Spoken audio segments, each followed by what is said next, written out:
therefore, that calls upon Debbie to be welcomed. Debbie, shall I give you a hearty round of applause? Yeah. Debbie, come forward. Come forward and tell us what it is you brought in. Yes, what this is something that I wrote, well, it's probably been 1980, 81. It's been a while. But anyway, there's a little story that goes with this.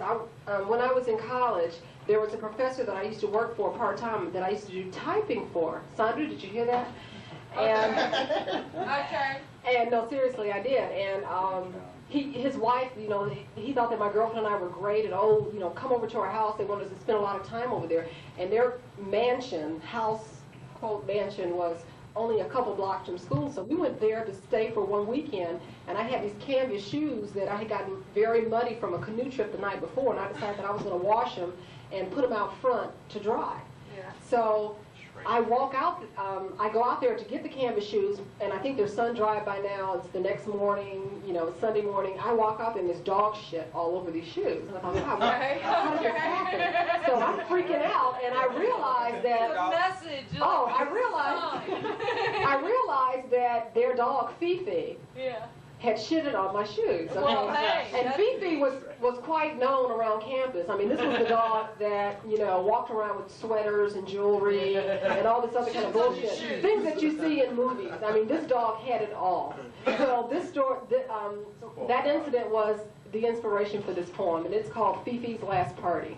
Okay, all right. I think we're prepared. Our tulips were lovely, so I was picking a bunch when my fat, blue-haired neighbor said, "Do come for lunch." There are women with poodles and Siamese cats, and ladies with handbags, pearl earrings, and hats. These are the kind of parties that they had. They were weird. And ladies with handbags, pearl earrings, and hats sat sweetly discussing each soft, purry fat while recording the name of a new viral vet. I began to get nauseous and started to leave when the dear little hostess took hold of my sleeve. "Have you spoken to Fifi?" she asked with a smile, and pointed to pillows where he lounged in a pile. And so I stepped over and quietly said, "Fifi, you're ugly. I wish you were dead." When you go out walking, your nose in the air, with your fat, weird old mommy and that sweater you wear, that look on your snout, so powdered and bored, makes me wish you'd end up neath the wheel of my Ford. 2 weeks later, my dear neighbor died. Survived by her poodle. I read and I sighed. I stopped by the funeral and found not a crowd, but a sign that read, "Sorry, no dogs allowed." All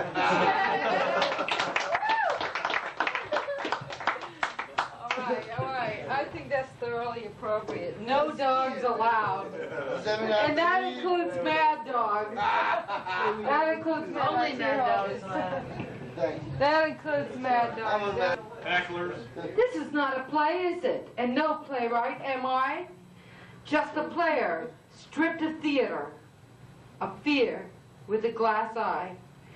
But once the scenario progresses at a pace, races at a rate nobody can control, and players jabber gibberish and rolling reels of rhyme, soon comes a time to stop, back up, and take it once again from the top. And this time, don't stop. Yeah. All right. She says that a lot. Hey, was that it, Sandra? Was that it for that poem? That was it. Okay.